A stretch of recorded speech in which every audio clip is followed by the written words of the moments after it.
Everyone told me to fight for my marriage. My mother. My aunts. My oldest friend. Even the counselor I saw twice before I stopped going. They all used the same word. Fight. Like love was a war and walking away meant losing. Like the only measure of how much something mattered was how long you were willing to bleed for it. Nobody asked me what I had already given. Nobody counted the years. Nobody added up the quiet sacrifices and the swallowed words and the mornings I woke up next to someone and felt completely alone. They just told me to fight. My name is Aliyah. I was married for 7 years to a man named Rayhan who was, on paper and in public, exactly what a good husband looked like. Steady job. Presentable at family dinners. Generous with compliments in front of other people. The kind of man that other women's mothers pointed to and said, "Your husband seems so wonderful." And he was wonderful. In the way that a painted wall is wonderful. Beautiful on the surface. Hiding everything underneath. I had loved him genuinely in the beginning. I want to say that clearly because the story I am about to tell you is not the story of a woman who never loved her husband. It is the story of a woman who loved him long past the point where that love was being returned in any form she could honestly recognize. The first years of our marriage were not unhappy. They were just unequal. Rayhan's needs were always the loudest in the room. His stress from work was the stress that needed managing. His social schedule was the one that shaped our weekends. His preferences in how the house looked and what we ate and where we went on holidays were the ones that quietly became our defaults. And I adjusted. The way I had been taught women adjust. With grace. With the belief that accommodation was love and love was accommodation and that one day the scales would naturally even out. They never did. By our 4th year I had reorganized my career around his schedule. I had moved cities for his promotion. I had let friendships fade because maintaining them required energy I was giving elsewhere. I had become someone whose identity existed almost entirely in relation to him. And Rayhan had become someone who expected that. Who had stopped noticing it as a sacrifice and started receiving it as his due. I told myself this was just what long marriages looked like from the inside. But what I did not know in those quiet years of adjusting and accommodating was that while I was giving everything I had to make our life work, Rayhan had found somewhere else to put his attention entirely. I found out the way most women find out. Not dramatically. Not with confrontation or confession.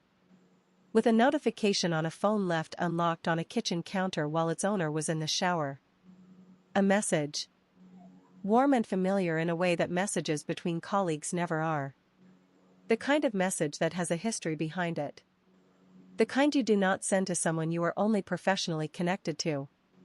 I put the phone down exactly where I had found it. I went to the living room and I sat in the chair by the window and I looked at the street outside and I breathed. Rayhan came downstairs 20 minutes later freshly dressed and asked what I wanted for dinner and I said whatever you feel like and he went to the kitchen and I sat in that chair and I understood something that rearranged everything. I was not surprised. That was the thing that broke me most quietly. Not the message. Not the betrayal. The fact that somewhere beneath all the adjusting and accommodating and convincing myself this was just what marriage looked like, I had known something was deeply wrong for a long time. I had just been fighting too hard for the surface to look at what was underneath it. I did not confront Rayhan that evening. I spent 2 weeks in a state of extraordinary stillness. Going through the motions of our life. Cooking and sleeping and answering his questions and sitting across from him at the dinner table, while inside me something was becoming very clear and very decided.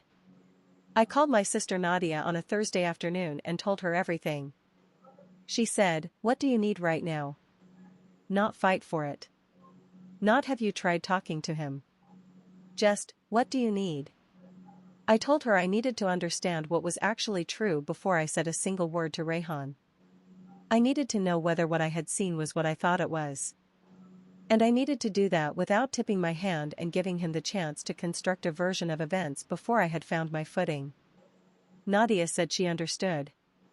She came over the following Saturday with clarity and practicality and the kind of love that does not waste time on performances. What we uncovered over the following days was not a single moment of weakness. It was a sustained and deliberate deception that had been running for over a year. Messages. Meetings framed as work obligations.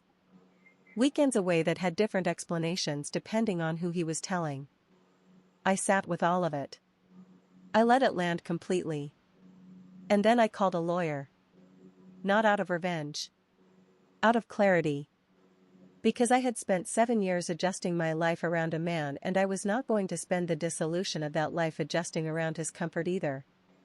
Until everything came into the open on a Sunday afternoon that neither of us had planned. Rayhan came home that Sunday to find me sitting at the dining table with printed documents in front of me. I had not staged it dramatically.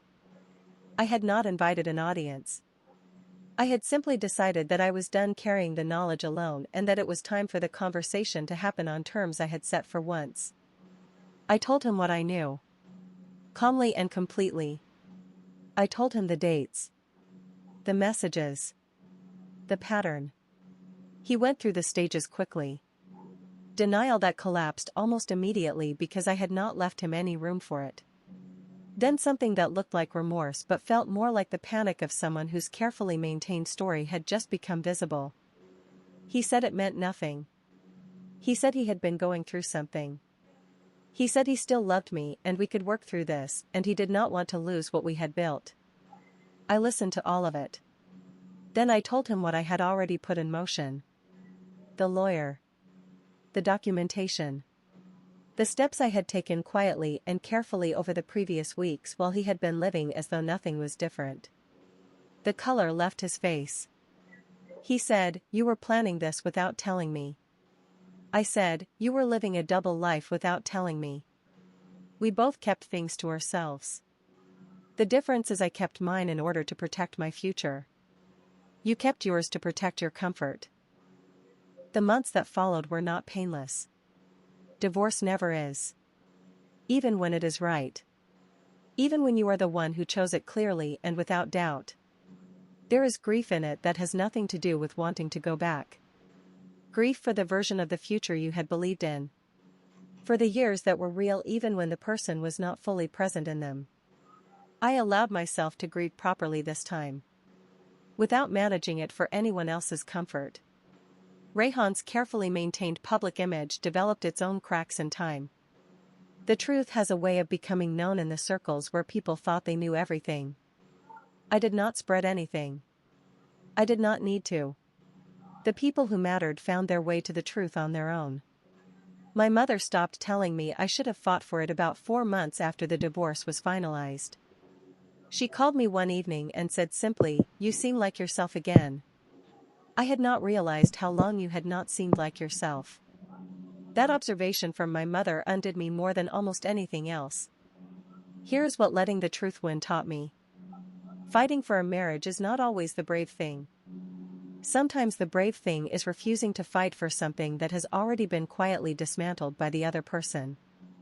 Sometimes the most powerful form of love you can give yourself is the honesty to see what is actually there rather than what you have been working so hard to maintain. I did not fight for my marriage. I fought for my truth instead.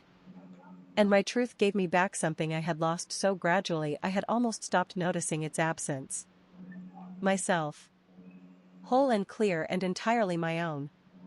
That was worth every difficult day it took to find my way back to her.